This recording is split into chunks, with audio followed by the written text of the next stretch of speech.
It's $200, it's entirely self-contained, and it already has a big library of content and games, and it's probably gonna be a big deal. But only briefly, because there's already a better device from someone else hot on its heels. But we'll get to that. Hello again, I am Blunty, and today Oculus, alongside their evil Facebook overlords, officially launched the Oculus Go VR headset. It's generally accepted that the big barriers to VR adoption is the cost and the complexity. The Oculus Rift and the HTC Vive both involve relatively complicated and messy setups involving several different bits of equipment, lots of cables to be scattered around your room for tracking, and you need a decently beefy gaming PC to even run them in the first place. The Windows MR headsets, my personal choice right now, you can see me using them as you watch this video, still needs a good gaming PC to run it, but it uses no external trackers. You just plug the headset into your PC and you're good to go, with two motion-tracked hand controllers enabling everything from seated experiences to full-on room-scale walkabout kind of stuff. And then you've got the mobile VR experiences. Cheap, easy, and accessible. You just jam your phone into a plastic shell, which can be had for as little as, $15-20. They're likely kind of poorly made, and they'll likely have some crappy plastic lenses in there, and frankly the apps and interfaces are all a bit awkward, but it's VR, technically, I suppose. But in my opinion, this kind of VR has done more damage than good to the VR industry. It's a severely compromised experience and a clumsy experience that, unless the user gets to experience better VR elsewhere, is more likely to turn people off VR than it is to get them to invest the money into a better, more sophisticated experience. They try it, it's kind of crappy, they go, oh, is this what VR is? Pass. Then it becomes much harder to ever bait them back into trying real VR. Now here's Oculus, who, long before Facebook absorbed them into its writhing, shapeless mass of oozing slime, were a serious pioneer into the current modern age of VR experiences. We have them to thank for a lot of what's happening right now. And the Oculus Go is the sweet spot for VR, for everybody, not just tech heads and early adopters and such. It's simple, it's entirely self-contained, there's no complicated setup, no powerful PC required, no satellite cameras to string up around your room, no cameras for tracking, and it's from a company who are investing heavily in making sure quality VR content is created. It's got the brand recognition with Oculus for those who even casually keep up on what's going on in VR and gaming, and it's carrying the Facebook brand for every other massive quivering carbons out there. And it's an affordable $200, and it's available in 23 different countries at launch, both online and in retail shelves. In short, this is how VR goes truly mainstream. Mainstream beyond even the mildly tech-savvy users who have adopted VR so far. At least, this is how it happens for a little while, maybe a year maximum, because this is absolutely a half step to proper, accessible, full-on VR experiences. The main issue with the Oculus Go is it cannot do what's called 6 degrees of freedom, or 6DOF, or 6DOF. It's 3DOF. 3 degrees of freedom, which means while you can turn your head from side to side, you can look up and down, you can even tilt your head on an angle, you cannot lean forward or back or lean sideways or duck down or do anything else. And this can be a bit disorientating for VR experiences and can even cause some motion sickness in some people. When the VR environment around you doesn't actually move properly with you as you move your body around, it becomes an obviously compromised experience compared to full-on 6DOF like the Rift, the Vive, and Windows MR headsets. The same is true of the Oculus Go controller. It's a single-handed 3DOF experience, and you can use it to point in a direction and select things on screen. It's kind of like a 3D mouse, but it's not properly tracking your hand in free space as the controllers for the Vive, the Rift, and the Windows MR headsets do. So there's no reaching up to grab interactive stuff, for example.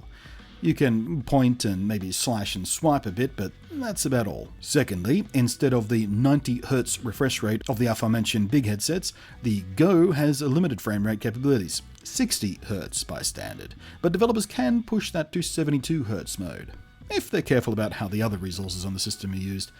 And these lower refresh rates, these lower frame rates can cause some comfort issues as well. Although personally, I have used a 60Hz VR headset without any real issue. I'm not particularly sensitive to it. Some people are.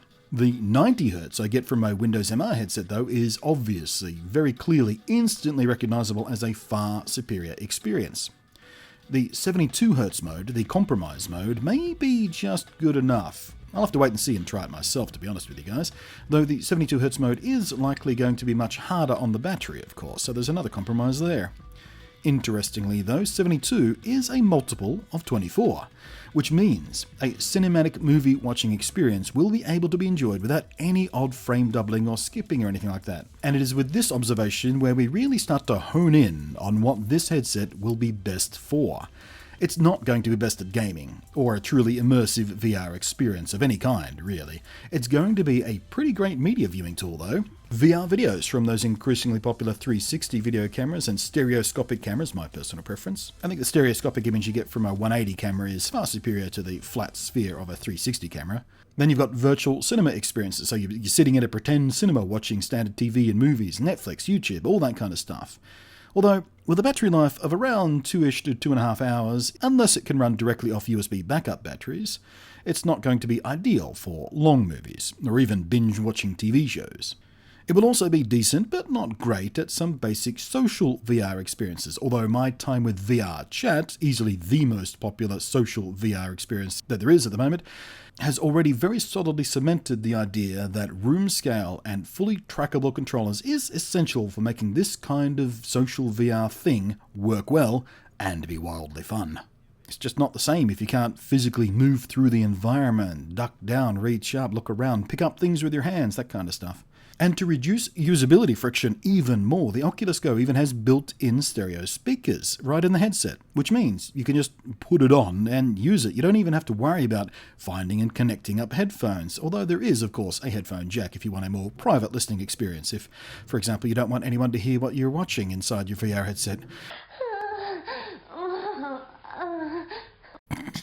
But as long as you're alone, or you're not going to be bothering people around you, the onboard speakers channel a good enough sound to your ears, designed apparently to reflect the sound along the head straps, which is clever. Power-wise, the core processing chip they're using is basically a last-generation mobile phone CPU. It is one step behind what's in today's flagship VR-capable phones, but Oculus claim that because of the bespoke dedicated VR design and attention to thermal design, they've been able to tweak, fine-tune, optimize, and overclock the chip to a higher performance level than is possible in a device like a phone, where there's other considerations to be had. The Oculus Go uses Fresnel lenses and an RGB stripe LCD, and earliest reviews claim the clarity and focus sweet spot is superior to a Gear VR experience.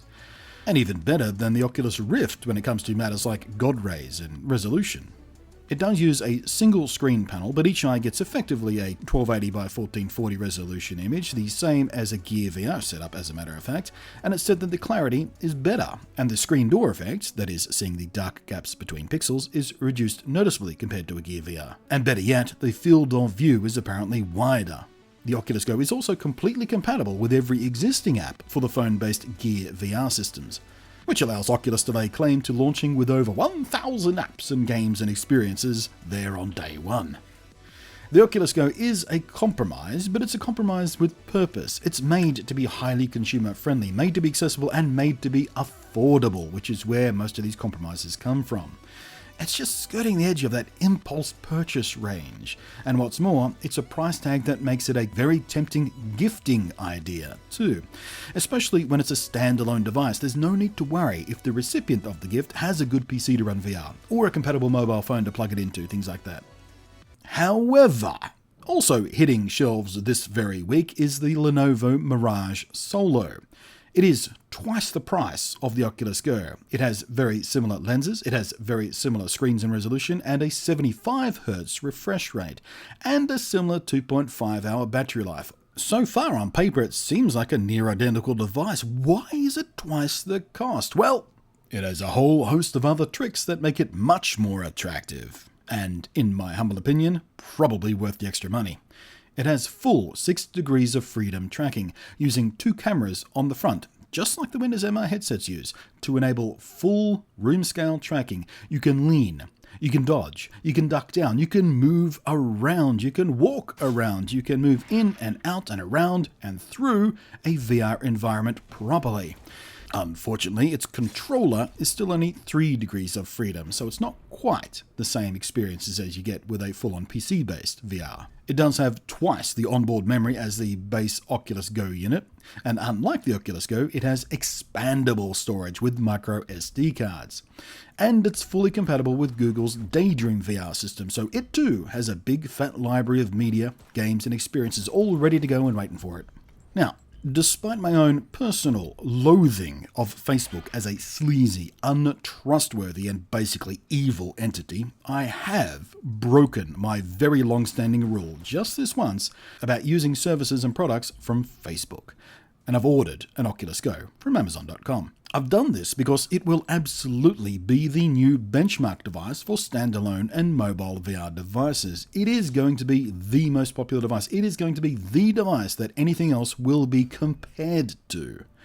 So I kind of need one for the sake of my own plans for ongoing coverage and reviews of VR stuff, including, hopefully, if Lenovo ever answer my emails about it again, a review and comparison to their Mirage Solo VR unit. So, by this time next week, Amazon will have delivered my new Oculus Go, and I'll start digging down into my experience for you guys.